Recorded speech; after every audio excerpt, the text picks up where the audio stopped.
5:43 now, and the man accused of killing 4 Idaho college students has agreed to plead guilty to avoid the death penalty. At least one of the victims' family says that they're absolutely outraged by this deal. Here's ABC's Lionel Moise.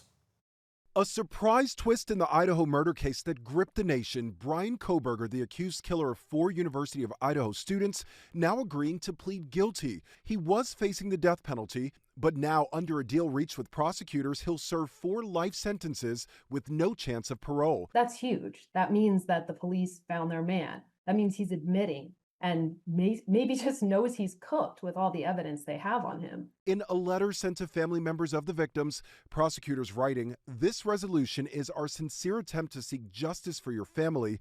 This agreement ensures that the defendant will be convicted, will spend the rest of his life in prison, and will not be able to put you and other families through the uncertainty of decades of post-conviction appeals." In November 2022, Kaylee Gonzalez, Madison Mogan, Zana Kernodle, and Ethan Chapin were found murdered in this off-campus home.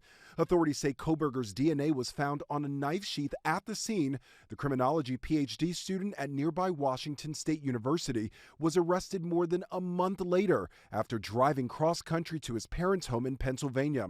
Various people from Kohberger's past were put on notice they may have to testify, including a former teacher, boxing coach, and friend who reportedly described Kohberger as a self-conscious, overweight teen and a brilliant student with special needs, the defense previously pointing to his autism spectrum disorder. The case was set to go to trial this August, but now the families won't have their day in court. It was definitely a victory for the defense because there was a good chance that Kohberger was going to get the death penalty. But I just think that it's not full justice because if anyone deserves the death penalty, it's this guy.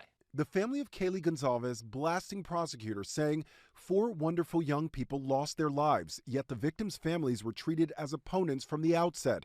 We weren't even called about the plea. We received an email with a letter attached. That's how Latah County's prosecutor's office treats murder victims' families. Public opinion on the plea deal appears split. I've talked to some people who are actually say they're mad because they wanted to learn more about what was really going on during the trial. And now it looks like that evidence is going to be locked away.